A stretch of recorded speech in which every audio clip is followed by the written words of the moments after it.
Let me take you on a wild ride through a creepy night shift. You know the type, the kind that makes your skin crawl, where the shadows seem to have a mind of their own. So grab a cozy blanket and a cup of something strong, because you're in for a spine-tingling experience. It all started on a gloomy October evening.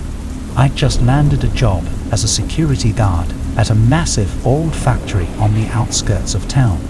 The place had an eerie vibe, with its rusty gates and broken windows that looked like they'd seen better days. My friends had warned me that the night shift would be a real doozy, but I needed the paycheck, so there I was. The first few hours were predictably uneventful. I strolled around the dimly lit factory, my footsteps echoing in the empty halls. The machinery stood still, lifeless. Easy money, I thought. That's when I heard it, a faint, rhythmic tapping coming from the far end of the building. My heart did a little flip-flop. Now, you might think I'm exaggerating, but trust me, when you're alone in a massive, abandoned factory in the dead of night, even the tiniest noise can make you jump. My flashlight revealed nothing out of the ordinary, just rows of dusty machines. Probably just a rat, I muttered to myself. But then the tapping grew louder, more insistent. It sounded almost like a drumbeat, slow and deliberate. I followed the sound, my heart pounding in my chest. As I got closer, I noticed a faint glow emanating from one of the machines. My flashlight flickered, and that's when I saw her. A young girl, no older than 12, was sitting on top of a giant industrial mixer. She had long tangled hair and was wearing a tattered nightgown.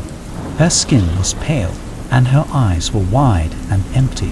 She just sat there, tapping her bony fingers against the metal like she was playing a morbid tune.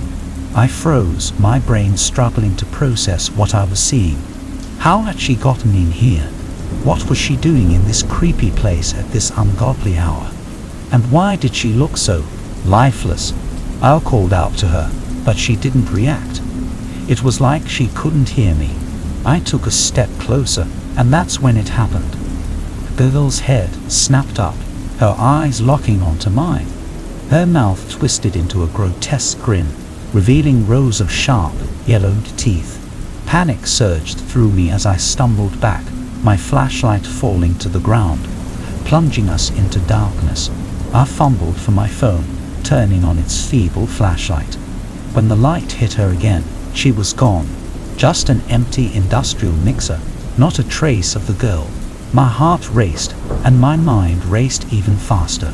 Am I losing it? I wondered, but the unease in my gut told me otherwise. I hurried back to the security office, my footsteps echoing through the empty halls. My hands were shaking as I locked the door behind me.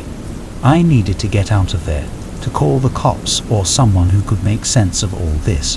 But when I picked up the phone, there was no dial tone. The line was dead. I glanced at the security monitors, hoping to find some clue about the girl, but all I saw were more shadows, shifting and moving in the corners of the screens. The tapping had started again, louder this time, echoing through the building like a sinister drum roll. I was trapped, my only way out blocked by whatever thing was out there. My mind raced, searching for a way out, and that's when I remembered the fire exit on the other side of the factory. It was a long shot, but it was my only shot. I grabbed my flashlight and cautiously made my way through the factory, avoiding the source of the tapping. The shadows seemed to close in on me, and every creak and groan of the building sent shivers down my spine.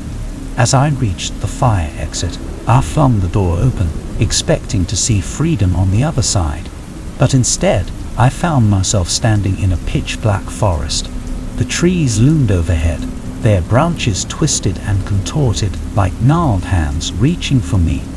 The air was thick with an unnatural chill. I stumbled through the darkness, my flashlight flickering.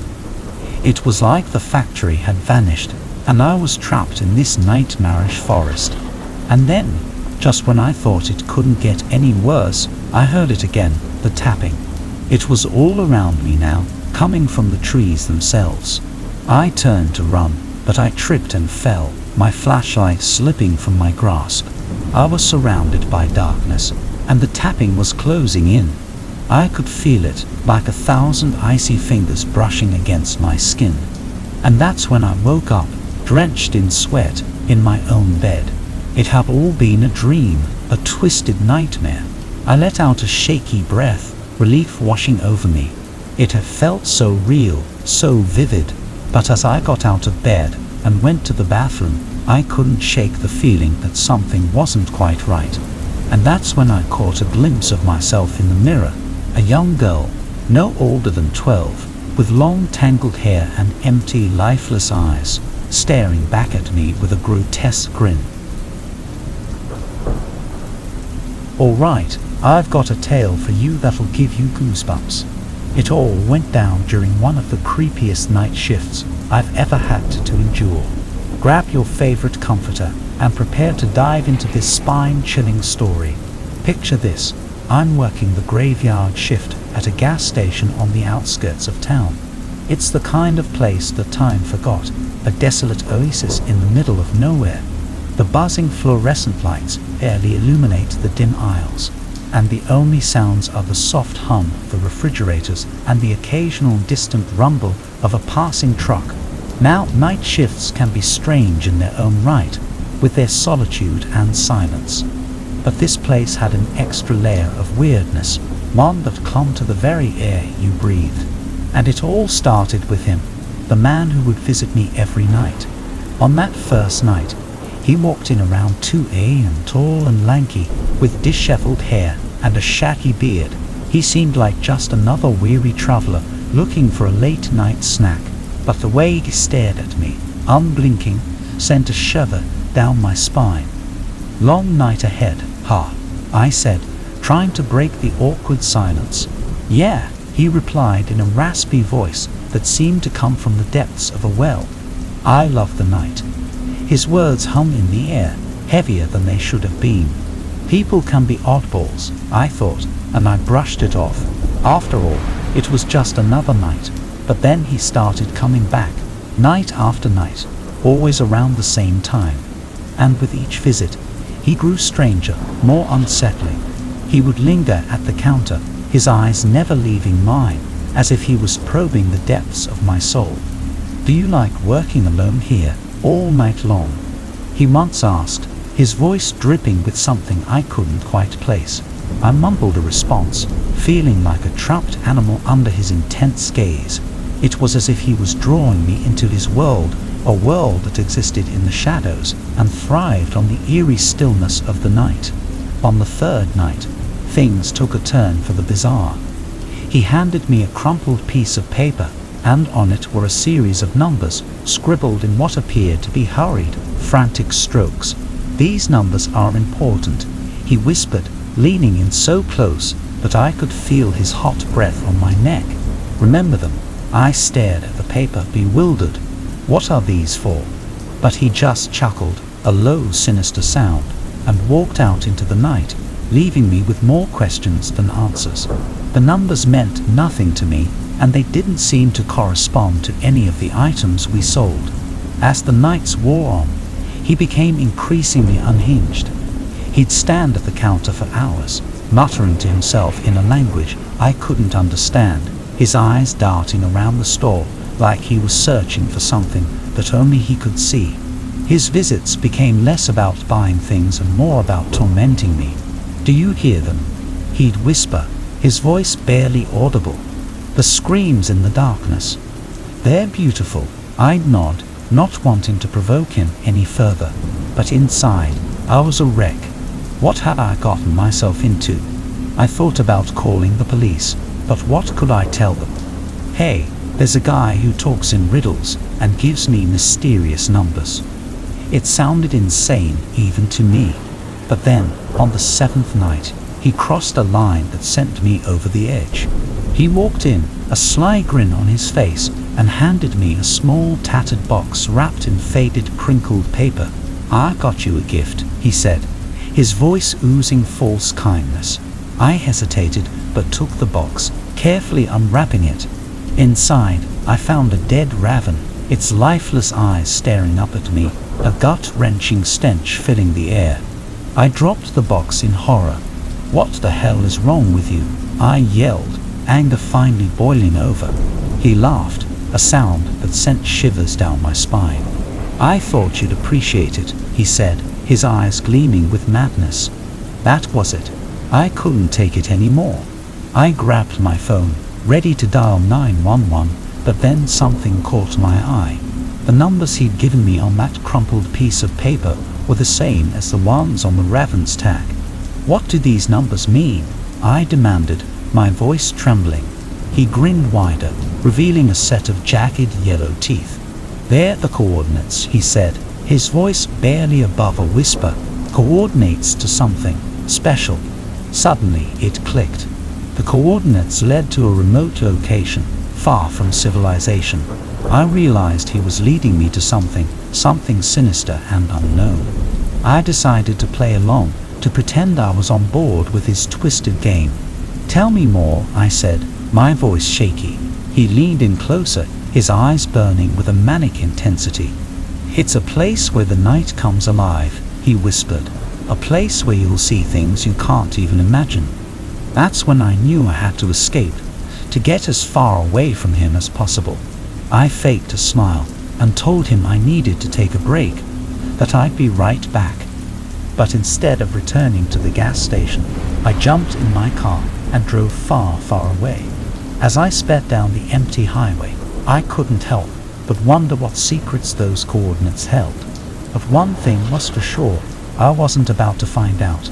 Some mysteries are better left unsolved, and some night shifts are better forgotten.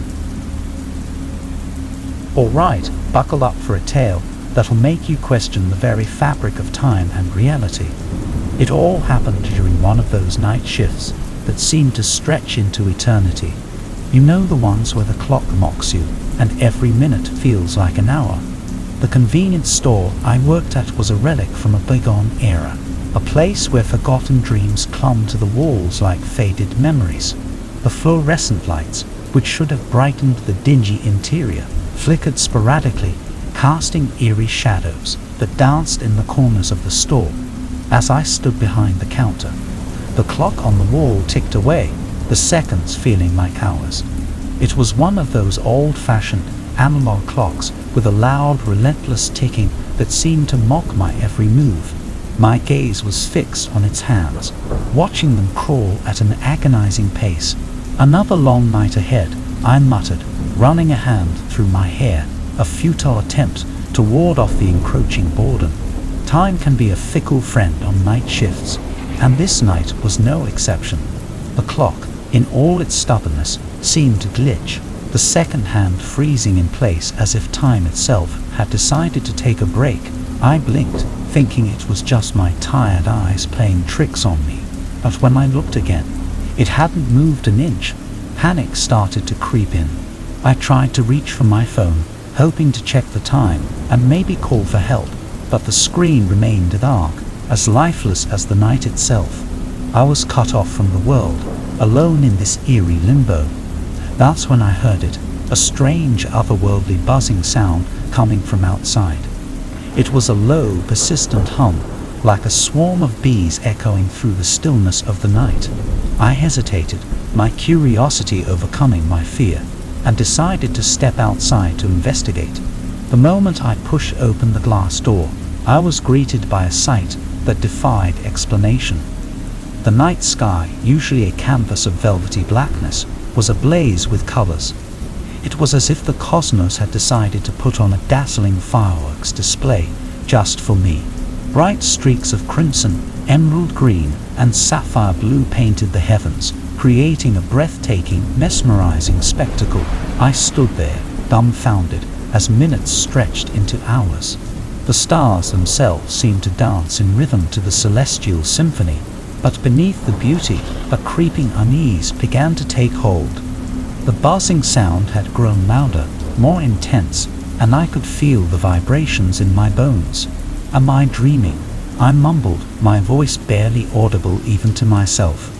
I tried to tear my gaze away from the mesmerizing display, but it was as if the universe itself held me captive.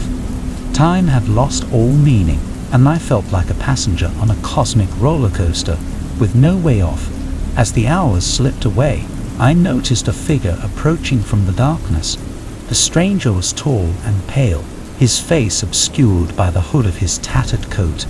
He moved with an eerie grace, his footsteps barely making a sound on the cracked pavement.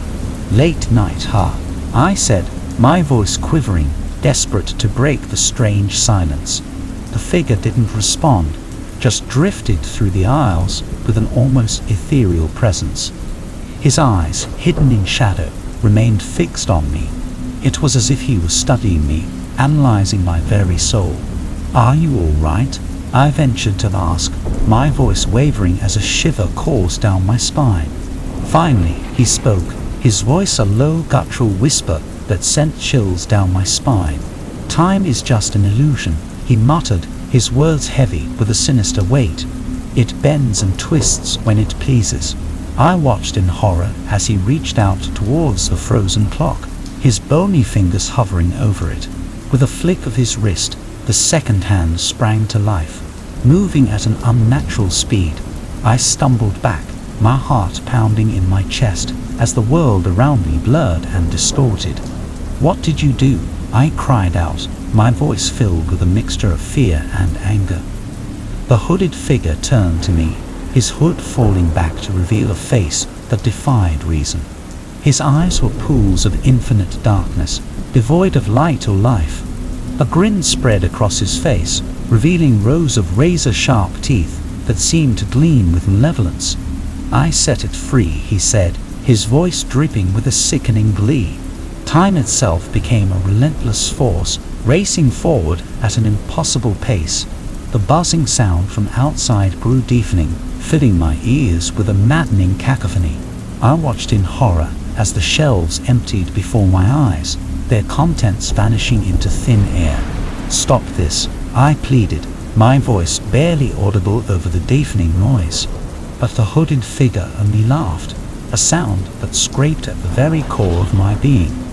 He revealed in the chaos, in the distortion of reality itself. And then, as suddenly as it had all begun, it stopped. The hooded figure was gone, the shelves were once again fully stocked, and the clock on the wall had returned to its frozen state, showing the same time it had when the nightmarish ordeal began. I stumbled out of the store, the cold night air hitting me like a splash of reality.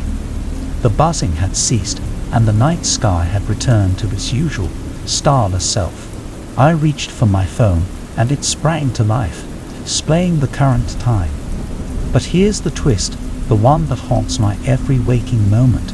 The clock on the wall in the store never moved again, forever stuck at the moment that the hooded figure had set it free. And as for me, well, time lost all meaning that night, and I can never be sure if I'm living in the present or trapped in that endless, horrifying night. So, dear reader, remember to cherish every moment, for time is a fragile illusion, and once it's set free, you may find yourself lost in an eternal nightmare.